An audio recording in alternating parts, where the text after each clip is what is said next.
What mass of a divalent melter M, atomic mass equals 40, would react with excess hydrochloric acid to liberate 224 cm3 dry hydrogen gas measured at S.T.P. G.M.V equals 22.4 dm3. Solution.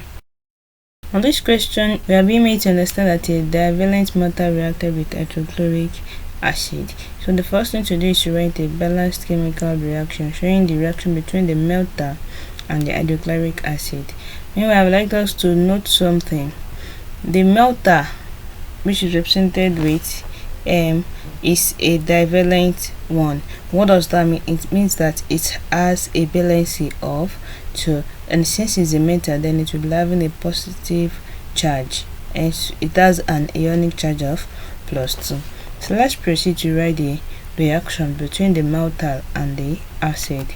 So the melter M plus the acid HCl to give MCl. Since this is -1 charge for chlorine, and for the melter we have +2 charge, so we're having MCl2 plus hydrogen gas. So let's balance this. The melter M is balanced. Hydrogen, we have 1 in the reactant side, and in the product side we have 2. So let's add 2 here. So hydrogen is balanced. For chlorine, chlorine is 2 in the reactant side, and here it is 2 as well. Let's proceed. Based on the equation written above, we can conclude that 1 mole of the melter will liberate 1 mole of hydrogen gas. So since 1 mole of the melter, the divalent melter, liberates 1 mole of hydrogen gas, then we can conclude that 40 grams of the melter M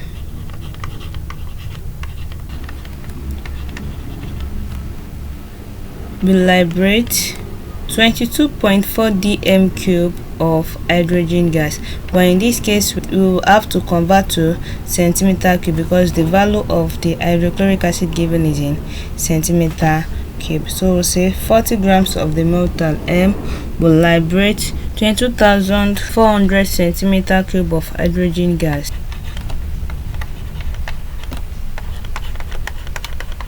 Do not forget we converted dm3 to cm3, that is multiplied by 1000. That's how we came about 22,400 cm3. So then x grams now of the melter M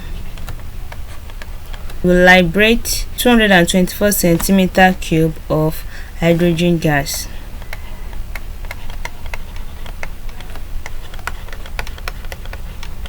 So here we'll be getting the value of S by cross multiplying indirectly. So here we can see S equals 40 grams multiplied by 224 cm3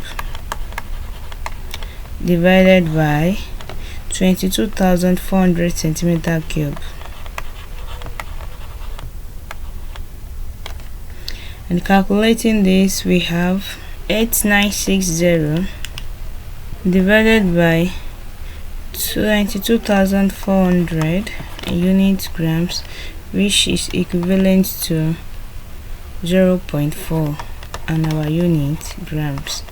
And do not forget the conversion made for the G.M.V. That's where we got the 22,400 cm3. That will be all. So with this, we've come to the end of the solution to the question, and we've gotten our answer to be 0.4 grams. That is, 0.4 grams of a divalent melter M would react with excess hydrochloric acid to liberate 224 cm3 dry hydrogen gas measured at S.T.P.